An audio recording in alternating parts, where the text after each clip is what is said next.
Hello friends, James Stevenson back with another video about brand loyalty among car buyers. Which brands are car buyers the most loyal to? Meaning if they've bought a car from a brand, how likely are they to buy their next car from that same brand? This video is also about how sometimes media sources lie to you through omission by not telling you the information that's the most pertinent from their article at all, unless you pay to get behind their paywall or find a way around it. I'm joined as always by my co-host Loki, who is sleeping on the job once again today, cuddle up in bed behind his big stuffed raccoon. He's hard to see back there, but if he gets up and moves around, you can catch him here on the Loki cam. So here's the tweet thread that I put out July 25th. Would you have clicked to read this article? Probably not. It received 3 likes in 4 weeks. So they tweeted this on June 27th. And they have 235,000 followers. And they got 4 likes on this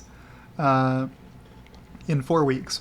So what was their tweet? Ford and Chevrolet top loyalty rankings. Toyota falls. Okay. So they've kind of given you all the information you think you cared to know in the first place, so why would you click on this? Hardly anyone did. So what's the next tweet in my thread? The headline reads, Ford and Chevrolet top loyalty rankings, Toyota falls. So a reader might assume that no automotive brand had a better loyalty ranking than Ford or Chevy, right? Isn't that what that headline says? Here's how the tweet looked, and I screenshotted it so that later we could see if me retweeting it changed the retweets and the likes. I'll just click through here briefly and show you that no, it didn't change it much. You got my quote tweet and one more like that came through. It does have more replies. I'll try to remember to get to those after spoiling the surprise of this video, which is, here's what link clickers saw before hitting a paywall. Now we learn what Ford and Chevrolet actually topped was the ranking of mainstream brands. Oh, so it's just this basket of mainstream brands that Ford and Chevrolet were actually topping. So was Tesla's loyalty ranking actually better? The article still doesn't tell us, only that migrations were up. So what do we have here? This is what you get if you were to click on the link. So hardly anyone did, but for those few who did click the link, they saw this before hitting the paywall.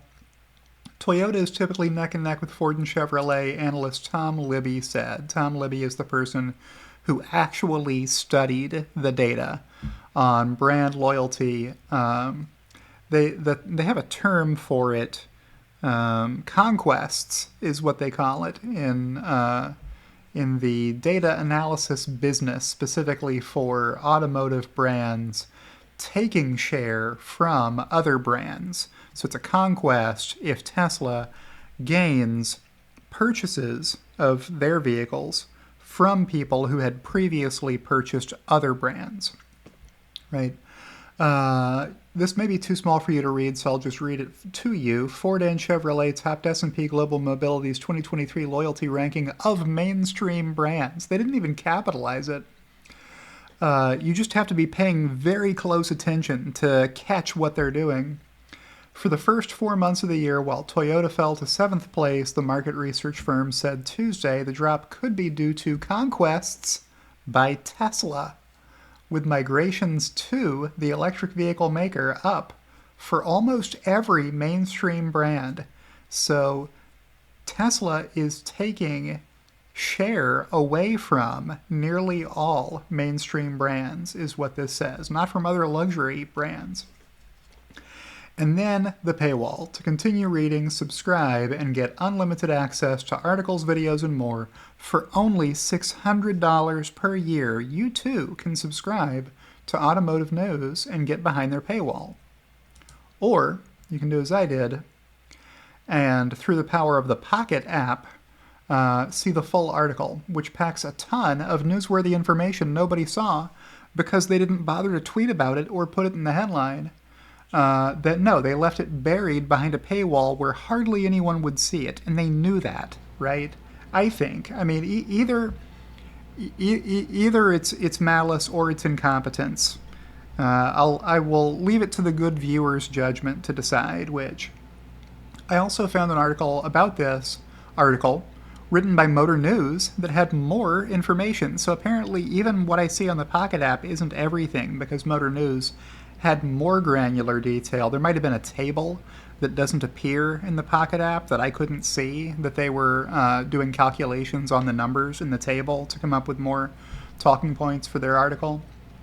Takeaways, combining those sources, this is the stuff that should have been in the headline and wasn't.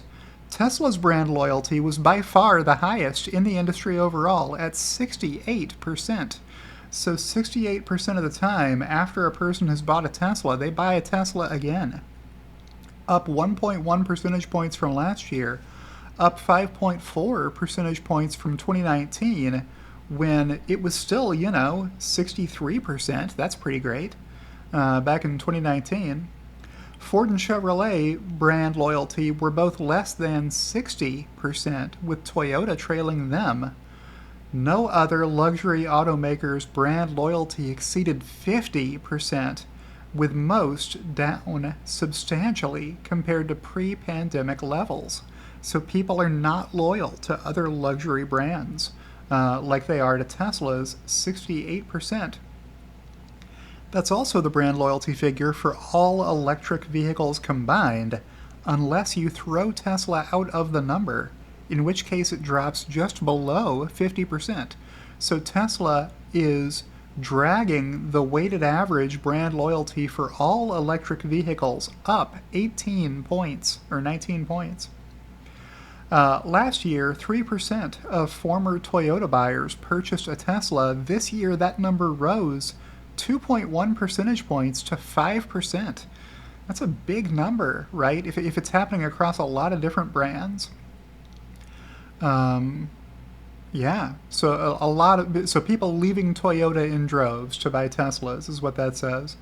There's no doubt that Toyota, Honda, and some other Asian brands are being impacted tremendously by Tesla, said Tom Libby. Here's the link to the full, longer Motor News article with more info, and here's the screenshots. So I will leave these up long enough that you can pause and read them if you want. And then I'll do the same thing with the article. So I'll just click through here, and I'll make sure this is sized appropriately before I drag it over very quickly. So Toyota's loyalty ranking drops as Tesla's impact grows. There's a Model 3 photo. And I'll just let you pause and read this article and pick up on some of the points that I called out in those bullets. More precise info in here for some of these. All right, that's the whole article. So, oh yes, I did promise you that I would show you some of those comments that have now appeared after I retweeted this article. Here's one from Romaine Edwin. Didn't you read your own article? Tesla topped the ranking, not Ford or Chevrolet. Tesla, in all caps. And then let me spell it out for you. One letter per line. TSLA. Tesla. Don't be afraid to put the word in your headline. Here's one from Philip.png. Lying headline, why is Tesla not included in mainstream brand when they sell the most popular car in the world? So the key takeaways here are do better, Automotive News. Do better about making more of the most important information freely available to the public and not burying it behind paywalls that people have to fight to get around. And that Tesla is number one in brand loyalty. So if you want to know which brand has the best brand loyalty, it's Tesla, and it's Tesla by a lot. And people really like electric vehicles. Electric vehicle brand loyalty just as high as Tesla's if you include Tesla in the number. If you look only at others besides Tesla, the brand loyalty is still pretty good at 50%. And that's my video for this week, so I'll check back in with Loki, who is still curled up in bed awaiting breakfast, which he'll get in a future video. And with that, I will outro and say if you've enjoyed today's video, click the like button. If you're not subscribed to my channel already, why not go ahead and subscribe to my channel? You can do that on Twitter or on Patreon, or here on YouTube if you're watching this video on YouTube by clicking the subscribe button over here. Thank you to everyone who supports me, especially my executive producers, Kathy Kitchler and Rebellionaire.com, and I'll see you in the next one.